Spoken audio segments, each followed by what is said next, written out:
Hey, they're handing out free food on the corner.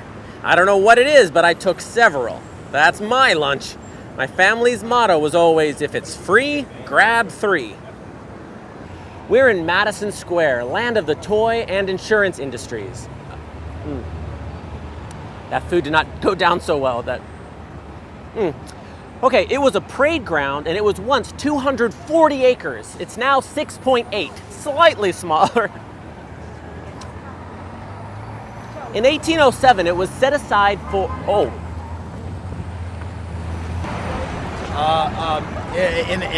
In 1807, it was set aside as an arsenal, a barracks, and a potter's field. And then in 1814, it became known as Madison Square Park after the president.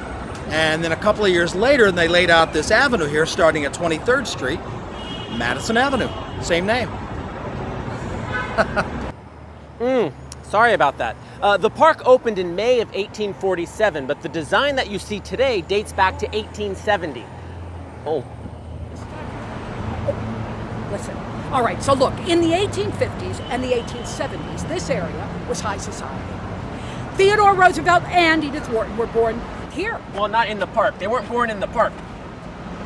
Well, of course they weren't born in the park. They were born near the park. As a matter of fact, Edith Wharton was married right up here on 25th Street. Okay. When they were raising the funds for the pedestal for the Statue of Liberty, they displayed the statue's hand and torch here in Madison Square. They were taller than the trees. Speaking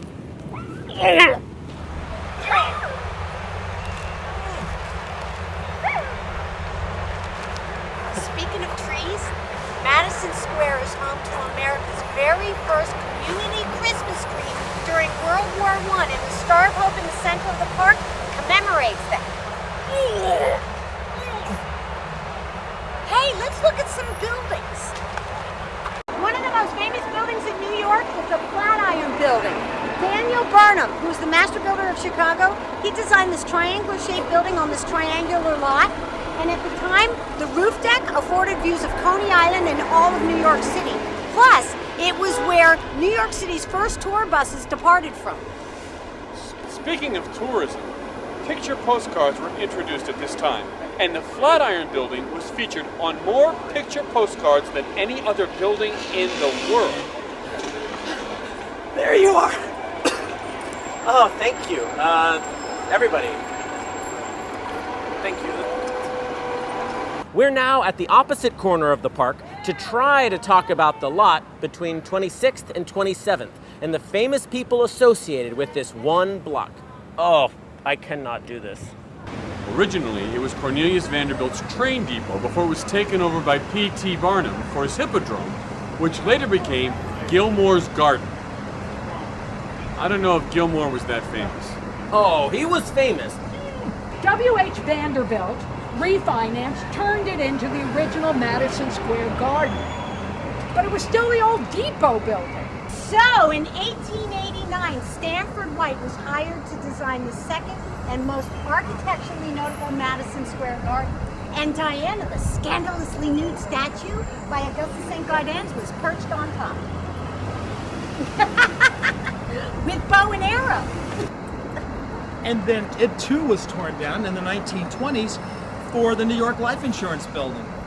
Designed by Cass Gilbert. You know Cass Gilbert, he's amazing. He designed the Woolworth Building and the old Customs House. This was built for the Metropolitan Life Insurance Company. And it was the tallest building in the world. Yeah, between the Singer and the Woolworth. From 1909 to 1913. Okay, I think this is where we ask for the tips. We get tipped for this? That's fantastic. Baby needs new shoes. Okay, wow, I am absolutely fantastic now. Totally recovered. All right, let's see. Why don't we look at some statues?